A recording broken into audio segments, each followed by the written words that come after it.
Yes, you crazy bunch. What's happening? We're back with a brilliant brand new episode of Bolts, Bars and a Bit of Bird. Today we're going to talk about Pentonville and how the screws have been forgetting to release inmates. Let's dig into it. A cockroach-infested prison that illegally detained inmates for longer than their release date in frightening conditions has been put into special measures. Chief Inspector of Prisons Charles Taylor served an urgent notification on HMP Pentonville in Islington, North London, after an inspection discovered many inmates had been kept there after they should have been freed because staff failed to calculate sentences accurately. I would not trust a screw to tell me the time, let alone trust him enough to tell me when I'm getting out. Watchdog said data showed 130 inmates, 20% of those eligible for release, had been held after their release date in the last 6 months. That is a lot of divs. The Minister for Prisons, Lord Timpson, said the team is already working to urgently address the concerns raised. We will publish an action plan in the coming weeks to support them in these efforts. An action plan. Stop forgetting to release the cons. End of action plan.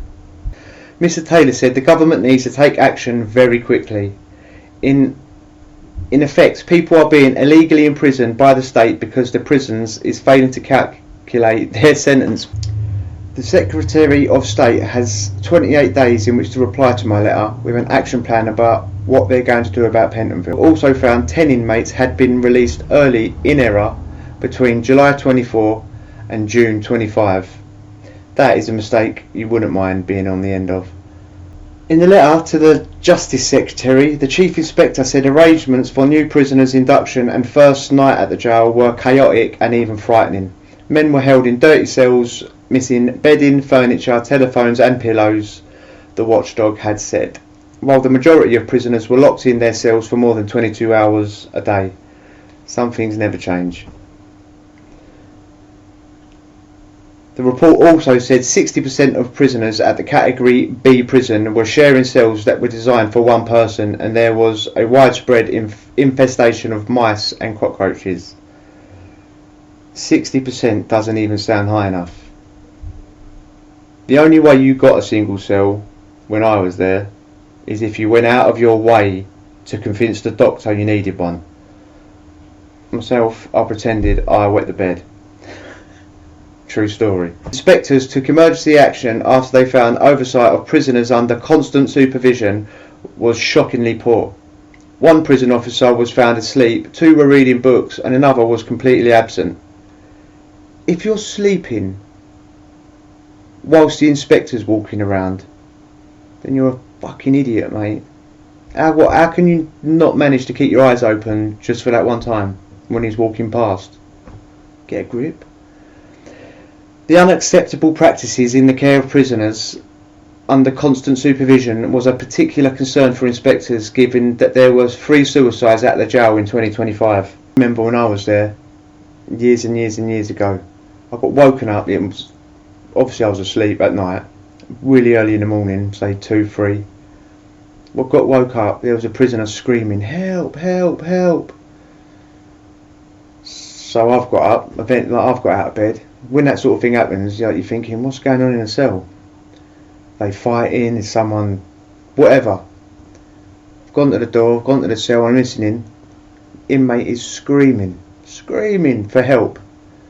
Other inmates have got up, we're all like going to the doors now. Everyone can hear him screaming. And it turns out he's standing in the cell holding his cellmate up in the air because his cellmate's hung himself basically, and he's trying to take the weight, like keep lifting him up. He woke up to that sight of his cellmate just swinging. So he's holding him up by the legs and he's screaming for the screw to come and help him. The screw did not come. This is the night screw that's meant to come, meant to be on call. This is the the person that was asleep. He's meant to be on call in case of this sort of thing happening. He's only got one job: come to the door if you hear an alarm or if you hear someone screaming. Other than that, he could just sit in his office watching telly all night. This went on for at least an hour. Everyone was up. We all pushed our emergency cell bell. We was all calling for the screw. who eventually come moseying on down. See what happened. After about an hour of the whole wing, we was on G wing. That's one of the biggest wings in Europe. Screaming and shouting for him to come.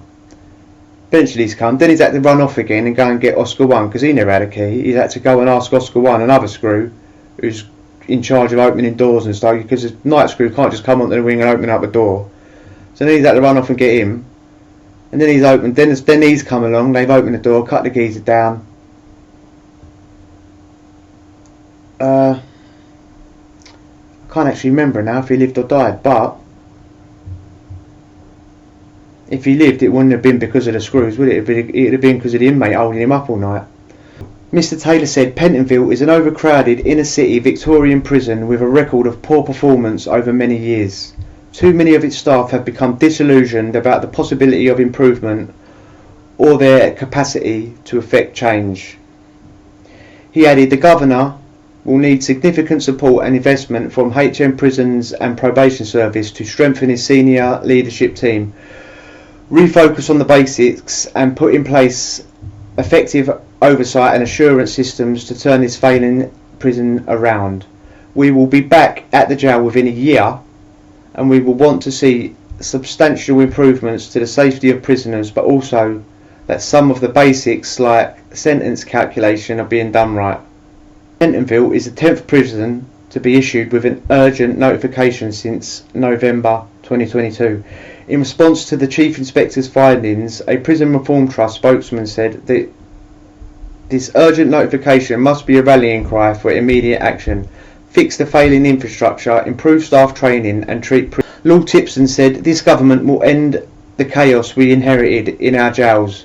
We are building 14,000 new prison places and reforming sentencing so our jails reduce reoffending, cut crime and keep victims safe. Before we end, I've just got a comment on a couple of these issues. I just want to state that prisoners must have got stupider since my day. I never needed a screw to tell me my release date, nor did any prisoner that I ever met.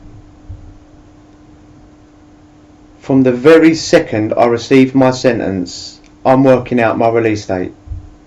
By the time I make it down the cells from the dock,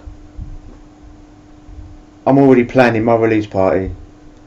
Wild horses couldn't pull me away from those iron gates on the day of my freedom. So how can 130 inmates, 20% of Pentonville, be kept longer than they should have?